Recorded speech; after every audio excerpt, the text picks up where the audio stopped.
So that we don't eat into our time too much. We're privileged to have these brothers from down south with us here throughout the day today, and we're going to start off this morning with Brother Creech, and he's going to share some things with the church. So, brother, I'm not going to talk a lot. We're just going to invite you to come on up and pray the Lord's blessing on you and on the church body here as we hear from you today. Well, if I need the Bible or not, but anyway, I'm going to first of all, good morning, everybody. Sure is good to be here. Finally getting used to Alaska, and finally warmed up enough yesterday that I felt kind of at home a little bit. And you guys were panicking that this heat wave was going to cause, I don't know what, heat stroke or something, heat exhaustion or something. But anyway, no, it's really great to be here. And I want to say that just from some offhand comments here, that we really appreciate your church. For its interest in missions and for the things that you've done to help particularly the work in Panama. Our church secretary, since the funds kind of go through me to the missionaries, since I have a Panamanian bank account and an American bank account, the church secretary is always sending me a little information about what goes into who, And everything that comes from you guys, she says, wow, that must be the greatest church. I'd really like to get to know them. If they weren't in Alaska, I'd like to be a member. And she said if they were in Florida, for instance. Well, she's just joking, of course. But anyway, you have a great admirer in Mrs. Rachel McGathy, our church secretary. So, well, what I would like to do this morning, since the pastor is so good to give me the time to do this, I want to give a little bit of a testimony about how discipleship has affected me, how it's made a difference in my life, and how it became a natural thing for me to duplicate when Lord called me to go to Panama. And hopefully it'll be useful. We've been talking about that theme a lot, and I see that y'all are really focused on it and have an understanding of it. And it was interesting to me how the Lord just gave me that particular testimony. It wasn't my doing by any means. It's what happened to me, but it really shaped me, and I'm glad for it now as I look back on it and analyze it and understand it. So I want to show some slides about, this is a presentation that I made years ago not too many, 2018, for this purpose of kind of being showing a little bit of a testimony there. There's my wife's name, Valerie. Real grateful to the Lord for her. We've been married for 52 years. We got married really young. I was 20. She was 18, just barely. But anyway, it's worked out, so apparently. We think we're going to stick together from here on out. So anyway, we're sent by Mission Boulevard Baptist Church, of course, in Fayetteville, Arkansas, and I know y'all know something about our church, but here's where my story kind of starts to be of interest from a gospel standpoint. You can see this picture over here on what would that be, the left-hand side? Teepee. When we moved to Arkansas, we lived in a teepee for a while. We were what they called back this was 1972 for people that many of you cannot conceive of such an ancient time.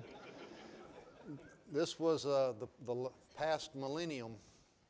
And anyway, we were what they called back to the land hippies in those days. We kind of got sidetracked from education and things like that to get into the hippie movement, started smoking marijuana and got these crazy ideas. You've heard of pipe dreams. That's where that comes from. But anyway, but we were in that. It was kind of a fad, and we were involved in that. And we were young people. We didn't know anything really. We weren't saved, and we had been raised in dead Protestant churches. We didn't think Christianity was anything at all. We were looking for answers, really, and so we thought getting out in nature would provide the answers to why we're here on the earth, what life's all about, get back to the fundamentals. So we bought this land in Arkansas with a small inheritance that my wife had. We bought 220 acres for $11,000, $50 an acre. Back in the past millennium, stuff was cheaper. But anyway, we moved down on that land and lived in this teepee to get started. And we lived very rustically, as you can imagine. There was no electricity on the place or water. There were a couple of springs which we dug out. But anyway, after a while, we built this house. It took us a couple of years to get it built. And we lived there on that place for about 5 years. And one of the great things that happened to me living there was I realized that I had thought that, boy, if I could get away from the world and have some peace and quiet, nothing bothering, then I could understand things better. I could get answers. But you know, we lived in a place, so far we lived 2 miles from the nearest road. And you could hear cars on it 2 or 3 times a day. Maybe a car would go by and you could hear it go by 2 miles away. And it couldn't have been a more peaceful, out-of-the-way setting. But I discovered that I had turmoil in my own heart, that it wasn't really so much my surroundings. I myself had problems. And that was a good revelation for me. In the process of living there, we got to meet the hillbilly neighbors. And I use the term respectfully because they were great people. Still real good friends of ours. Actually, the Lord's got some kind of relationship going with them for us. But they taught us how to live like that. And all the drugs dropped away. Poverty took care of that. That turned out to be a positive aspect of being dirt poor. And no money for extras, you know. That's a good thing sometimes, can be. And so anyway, we lived there like that. We grew all our own food, had cows, chickens, hogs, everything, you know, whole thing. I worked as a logger. Learned from the hillbilly guys how to work in the woods and do that. Skid logs with a mule, all of that. So we lived out there, and it seemed like an ideal life, but we weren't satisfied in our hearts, you know, still empty. After we started having children, we moved down to this house right here, which was, we sold the place out yonder, and we moved down to a place that was on the highway in a little village. It's still considered remote, you know, it's way out there, but it was right on the highway, had electricity, running water, and in this modern house here, which wasn't anything fancy, but pretty good. And we were able to get about 100 acres of land. And while we were there, I was working. I've always been a hard worker. That just kind of came natural to me. I worked for my neighbor in the winter in his turkey houses, helping him, and he would hire me. And so after a while, I thought, you know, I could do that. So I got a loan and started raising turkeys. Here's a turkey house right here with medium-sized turkeys in it. They get packed full when they're full grown, you know. But anyway, we raised 12,000 turkeys at a time, 4 times a year, 48,000 turkeys. That's a lot of people's Thanksgiving dinner right there. but anyway, that was a good experience. And when I first got the turkey farm built, then the most impacting thing that ever happened to me occurred. I had just turned 30 years old, and things were going good for us. I mean, I had a family and all that. But from the religious standpoint, I had got to the point where I thought, you know, I'm never going to find the answer. And I remember looking at in the mirror when I was about 30, close to my 30th birthday, and thinking, well, you're just going to have to die to find out what's after death. And maybe, you know, if your good works are better than your bad, well, you'll be all right, which was kind of the concept I got from Protestantism, you know, my upbringing there. And that was very unsatisfying. And I just kind of consciously gave up on looking anymore. Frustrated. I was skeptical, practically cynical, really. Didn't have any certainty about anything. I thought, well, I don't know what's true and what's not true and what's right and what. Everybody's got a different opinion. Why mine's no better than anybody else's, because I really don't know anything. But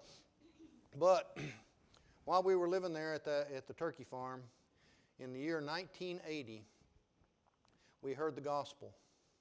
A friend of ours who had gone to Fayetteville, a similar philosophy, another hippie guy, he'd gone to town and he'd gotten saved there at Mission Boulevard. He came back to visit us all fired up, wanted to share the gospel. How about that? And he did. He came and he stayed at our house, And he was, that's him, whoops, I didn't mean to punch that button, I meant to punch this button. This is him right here, a guy named Gustafson was his last name. Why can't I think of his first name? Wayne Gustafson, yeah. Pretty good friend of ours, actually. And he was a member there at Mission Boulevard for quite a while. They formed this music group called the Living Waters. I don't know if you've ever heard any of their CDs, but boy, they were good, man. It's kind of a folk music type deal. But lyrics that they wrote themselves, all fired up for the Lord. All these people had gotten saved, the whole group, people in about late 20s, early 30s, they'd all gotten saved. They were fired up. And they came out and they played music one night at the little community church building in our community. I'd never been to it, wasn't planning to ever go, but I went out of courtesy to them, and the Lord got a hold of my heart at that time, and it wasn't long after that I got saved. This lady that's in the band here, or the group, I should say, Jeannie Champagne is her name. She asked my wife, "Would you like to have a Bible study?" And Valerie said, in her mind, she was saying no, but you know how Southern people are so polite and all. She said, "Well, I guess so." And so, so anyway, Jeannie Champagne started coming every Tuesday into the house, and that had a big impact. But anyway, the Lord was working in my heart. Something very interesting happened when I heard the gospel that had never happened with any of these other religious teachings that I had been exposed to. The Holy Spirit began to convict me of the truth of those things. And I began to see that, wow, I don't like this idea that I'm going to hell. I'm a lost sinner. But I couldn't deny that. I said, but I think it's right. I think it's true.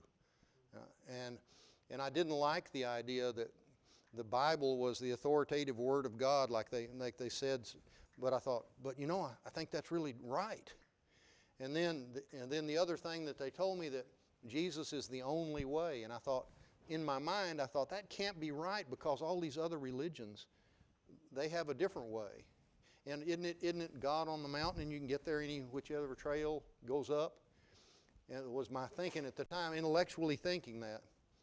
But in my heart, I felt like, man, but I feel like that may be right. That actually may be the truth.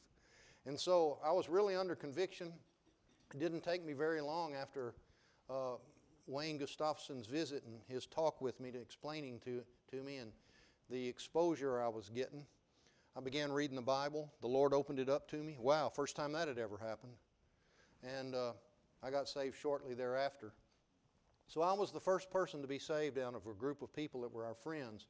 And so here's the next thing that happened. A mission started as a result of that. Now, this was an area that didn't have a Baptist church. There'd been Baptist churches in the past, but they died out and gone on. The population had gotten real reduced there in the Ozarks, you know, in the kind of a backward area of the country, I guess you'd say. So there was no Baptist church around. And so as I got saved, some of my friends began to get saved. The Lord was really doing something. And so a mission got started. And I want to talk about this guy, Tom Harden, because he was sent out from the Mission Boulevard Church. He wanted to come. He had come a time or two to these Bible studies that were sporadically happening. But then he began to see that something's going on here. And so he went before the church one evening. He told me much later, you know, and he said, "I feel like God wants me to go out there and help those folks." And so he moved out there. He quit his job in town. He had a pretty good job as a carpenter. He quit his job and he came out there where we were, where there wasn't any jobs except at the sawmill, minimum wage, manual labor. And that was a tremendous example to me. Here's a guy who is willing to sacrifice himself, you know, give himself and come and live with us. And I mean, a bunch of people he didn't really know, but he did it for Jesus' sake, you know. And I thought, man, that was a good example. And one thing I've come to realize, how important it is, that Christ-like spirit in the whole evangelistic process. Because you can say all the words, you can tell somebody the gospel, but if you're not really willing to put yourself out there, are not willing to go do whatever it takes to help them, they sense the insincerity, I think. But in any case, a mission started there. It started meeting in our house. And it didn't take very long to outgrow our living room. And so we rented a little community building there. And we were following Brother Tom. We were a mission. He made it all real clear. He was a really good teacher. And he made everything clear. And he was with us every day. And just lived with us, really. And you know, that's what real discipleship's all about. It's not, you got to spend time. It's got to be personal, and you got to spend time. And so this was exemplified for me by Brother Tom. And so it turns out, and I came to realize later, that going through this process was what God had in mind. There's nothing like living through it to naturally imitate it yourself. Anytime you guys can get a situation like that going and see somebody naturally disciple, their tendency will be to repeat that process in somebody else's life. And that's really what we see in the New Testament. And so, anyway, that's the way the mission got started there. And here's our little daughter, Lori, back in those days. That's our third child. Turkey house in the background. Didn't have any birds in it at the time. But anyway, baptisms happened in the creek behind our house. We had a little headwaters of what's really a big river, but it was just a little creek up there where we lived, high up in the hills, you know. People got baptized in the creek. And then after a while, the Lord gave the mission a piece of land. And it's quite a story how that came about. Maybe I should tell it. I don't know. What's our time to stop? 10:15. Well, I'm going to take a minute or two to talk about that, because it was very interesting what happened. I think you can see the picture in this of the building here. This is the building on the land that the church eventually got. A piece of property came up for sale that was well located. It was right alongside the highway, and it had some flat land by the highway. It had some land on the other side of the highway. We keep in mind, we were all poor, didn't have any money to get a loan or buy the land outright. It wasn't that it was so terribly expensive, but we just didn't have any money. The church in Fayetteville gave us a loan to buy the land, or stood with us for by the bank, you know. And the way it worked out and the way the Lord had blessed it in such a way, the land on the other side of the highway, we didn't really want. We sold some of it that was in a little bottom to a farmer. And there was land up on the hillside, a real steep hillside that went up that was within the National Forest boundary. And so the National Forest has a deal that they'll buy any private land if it ever comes up for sale. But first we cut the timber off of it, which it had virgin timber on. It was amazing really how many square feet of lumber came off of that.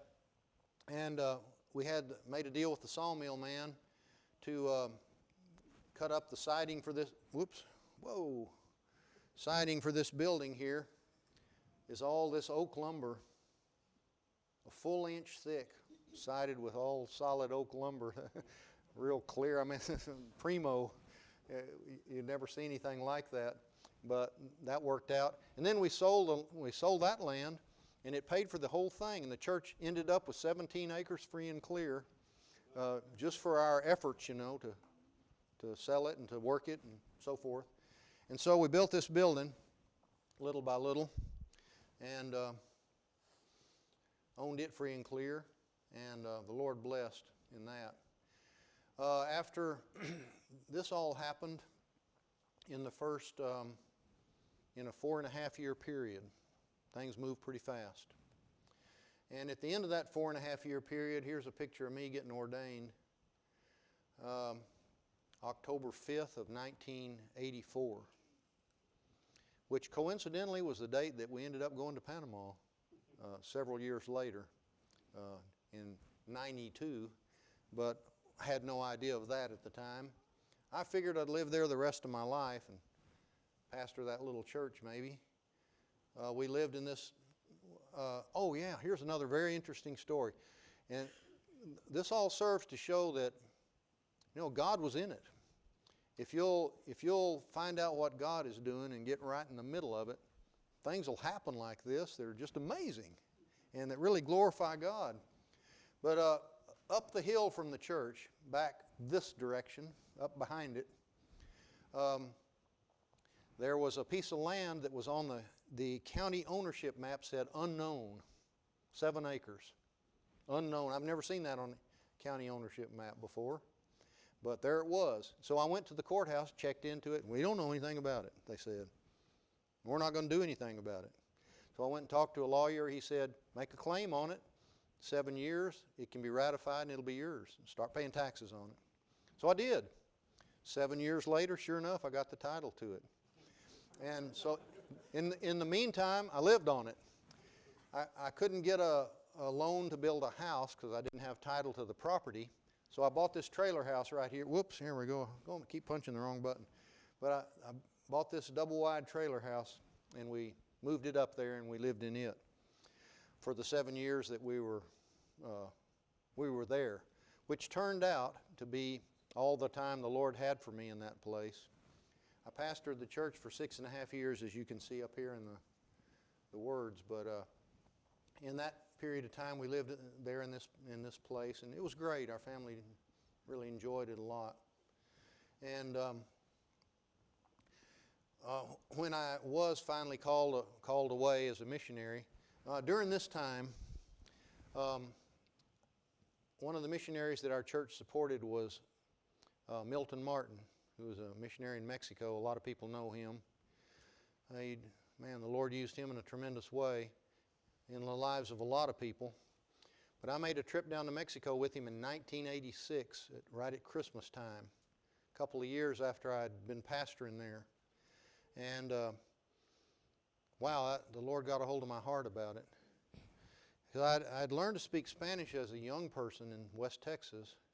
And when I went down there to Mexico, it started to kind of bubbling back up in my heart. I had forgotten all about it living in Arkansas for over 15 years, but I thought I'd forgotten everything, but it was still kind of in there, the basics.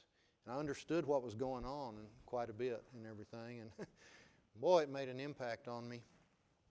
After that, the Lord began really working him out. I couldn't get it off my mind, Latin America. And I came to realize, He's calling me to go there as a missionary. I had no doubt about it. It took time for me to come to that realization. I had every thought you can imagine.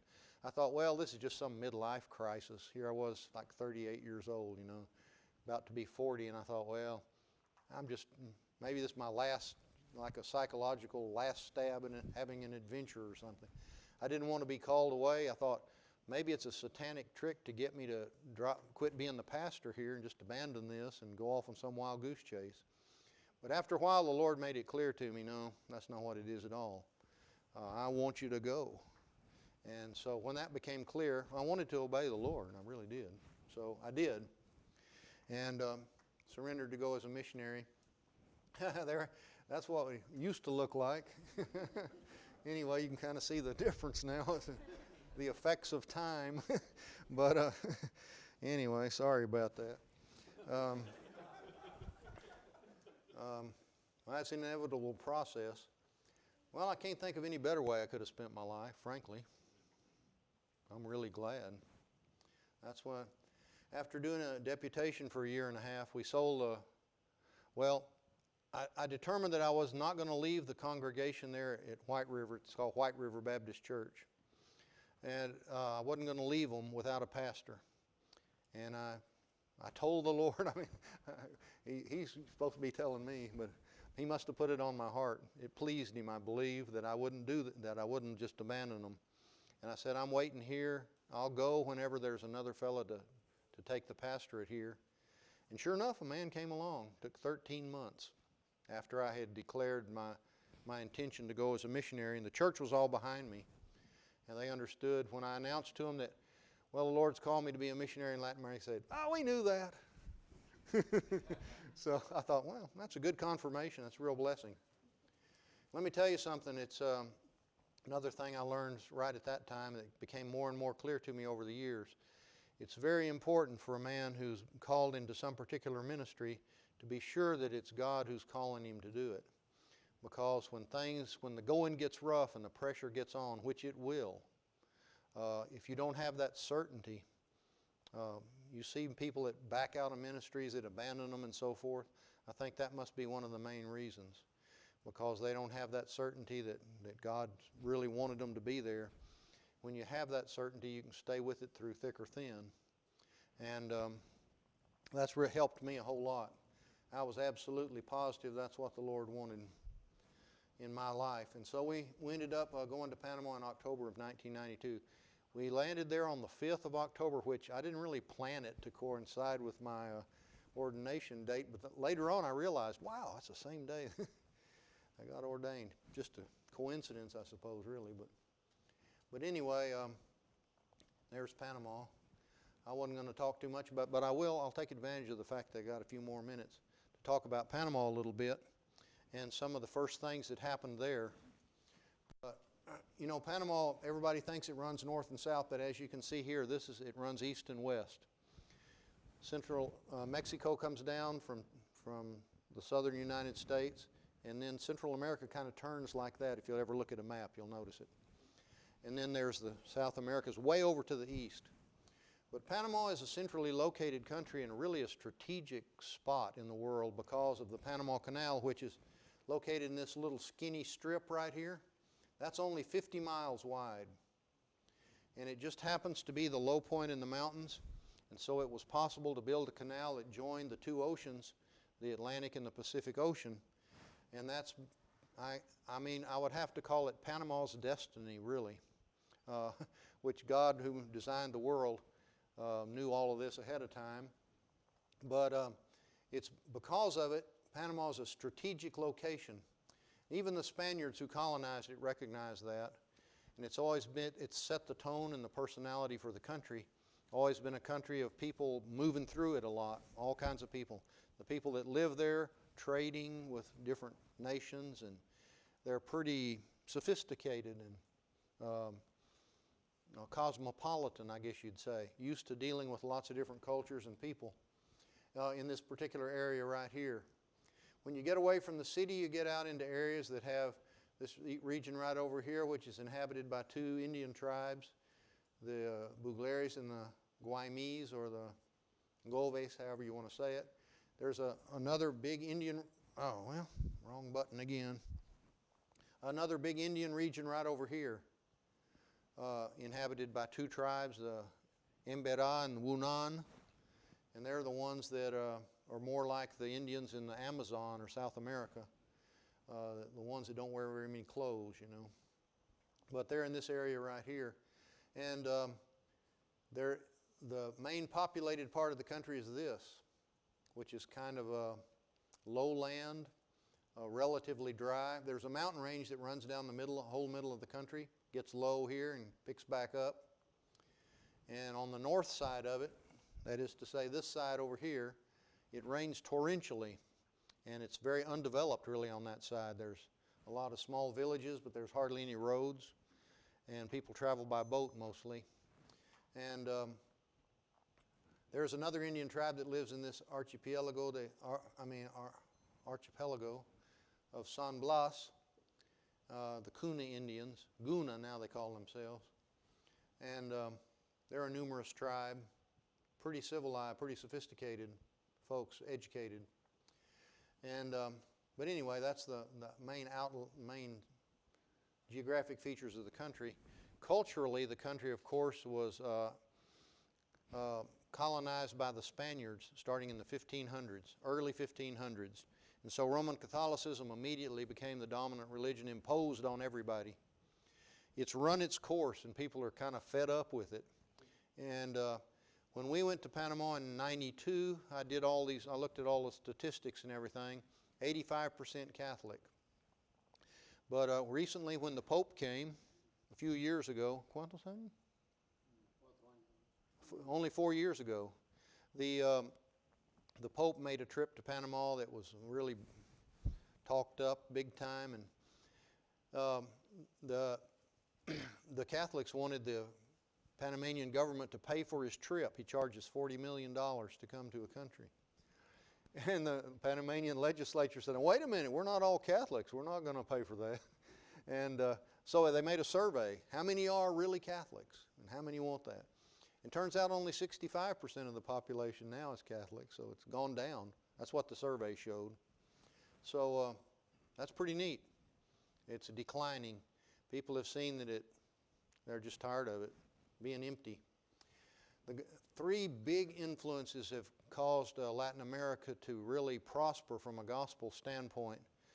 The gospel's really, this is Latin America's historic time to be evangelized, I say, because first of all, American missionaries started coming in about 100 years ago, and that's been an influence. They brought Bibles with them. Bibles became readily available. At the same time, the Catholic Church, which really has a lot of control, lifted their prohibition of reading the Bible. And that was a factor that kind of freed people up a little bit. And the other big factor, which you might not consider, was that the common people became literate.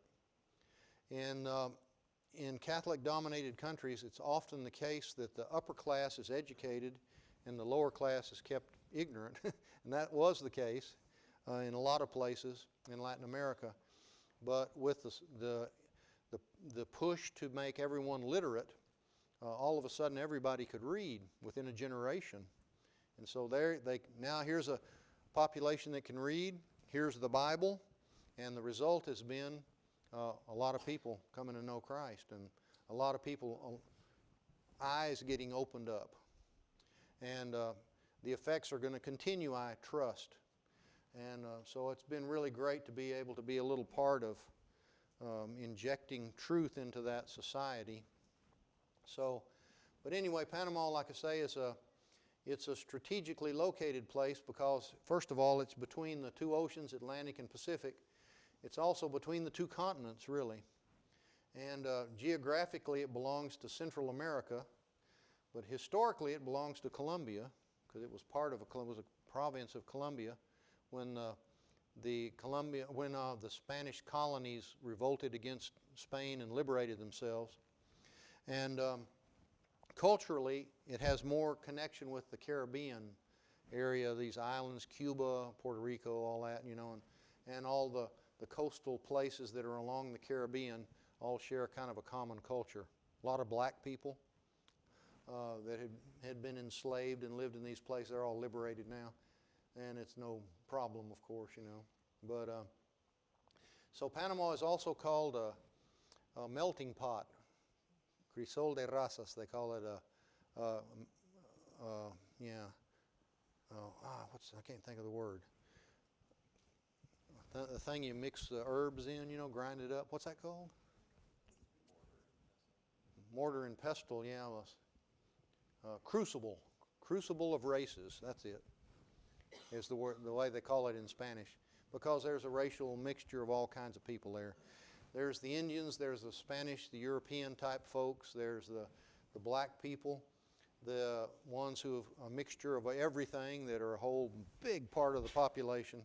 And so it's a very interesting culture that, one thing I like about Spanish culture, there's a lot of respect for the individual. Even the poorest guy on the street deserves respect, everybody thinks.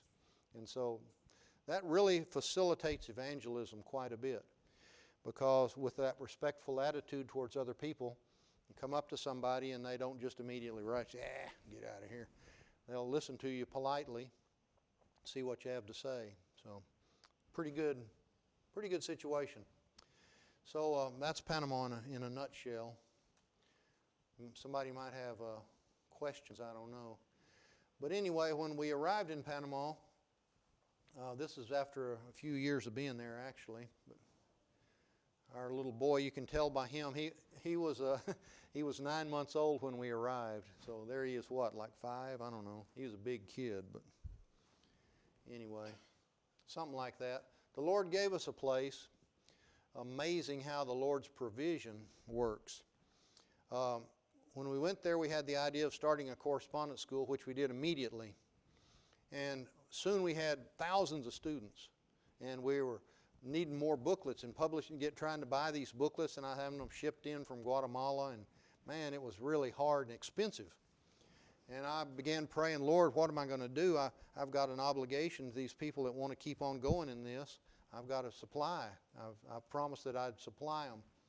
And I figured that the checks would start rolling in, from churches or something. I go to the post office, nothing, But anyway, the Lord had another plan, which was really neat.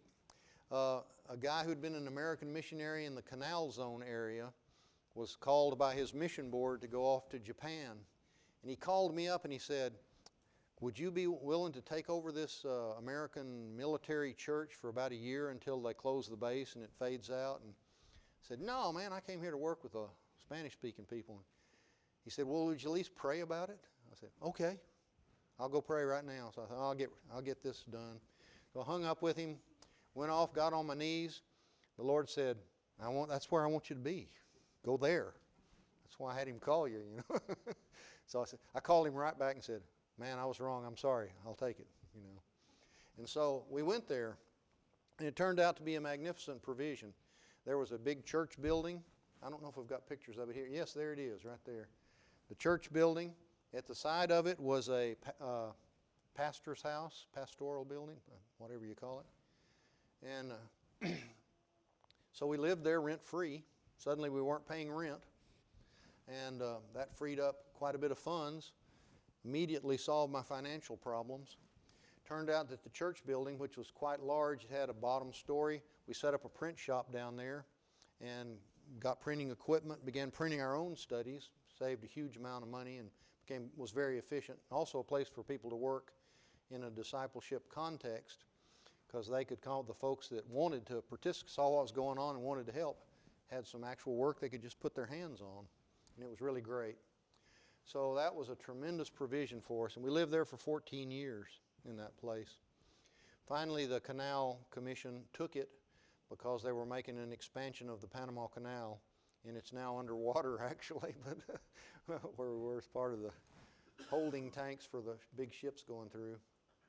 But then we started to do the initial phase of being a missionary, the way I understand it and the way I see it in the Bible, is to spread the gospel message as broadly as possible.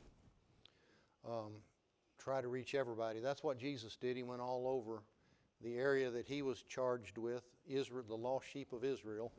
He went all over Israel, all the towns and villages, it tells us in the New Testament. And he was preaching the gospel everywhere he went, traveling from place to place. The second phase is to deal with the people that are responsive to the message. And of course, Jesus gathered around himself his disciples, and a big part of his ministry was to prepare them to carry the message on after he had left the scene. And that continues to be the pattern for missions, in my opinion. That's what we did. And in the course of that, people were attracted. And people like Brother Cristobal, who started coming to the first conferences that we had there in this church building. Having this church building enabled us to, one of the first ideas that I had was, I'm going to have conferences of an evangelistic nature, emphasize evangelism, invite local people, local preachers and pastors and so forth, and let's see if we can't stir up the country for evangelism. And in the course of that, people like Brother Cristobal came, who the Lord was really working with. And Brother Cristobal, he's here today, of course, because of those early days, and it's been a long time now, over 20 years. Matter of fact, it's been 19 years since his ordination in 2003. So he's almost coming up on 20 years of being ordained. But really interesting how all of that started to happen. So anyway, things began to multiply. And got a picture down here in the bottom of a boat, because I don't know if you can tell or not, that's a boat floating on water at a dock there. I there's the motor right there. Yeah, anyway, that was another example of the Lord's provision. But he opened up a door for us to evangelize on the northern coast of the country, where you have to go by boat. A church gave us a boat. Well, actually, the church gave us the motor. A guy right there in Gatun, he said to me one day, you know, I've gotten right with God, and I'm way behind in tithing, and do you need anything? And I had just been to the coast, one of my first trips, in a little old rickety wooden boat that I bought for $500. And getting out there on the ocean, and I realized, man, I need a better boat. And when people saw that I had actually returned, they said, that boat better never go out again. I said, yeah, you're right. But what am I going to do? I've told people I'm going to be back. Well, this guy gave me a boat. He said, go down to this shop in Panama City, and they'll make you a boat. And he paid for the whole thing. I mean, just like that. The next month, I had the new boat. I mean, how amazing is that? Things like that happen. God provided everything that was necessary. And used that as a way to guide us in the directions He wanted us to go. And so that's been the story of our ministry, basically, and that's about that. I'll finish up with this one. I don't want to go into the details of all the different groups that are out there, but in the course of things, I think that's a good phrase because it was a natural process. And as a result of evangelizing everywhere, dealing with a smaller group of people, training some of them intensely, churches have been organized, and they've seen how it works. In the same way that I was the guy in my town that got saved and a church started, I've gone and seen guys get saved in these other little places around, and what do you know? A church starts. And there, you know, that's the pattern to keep on doing, keep on continuing. So anyway, I praise the Lord for it, and in a nutshell, that's my story. So I hope that's got some useful points for y'all to grab today.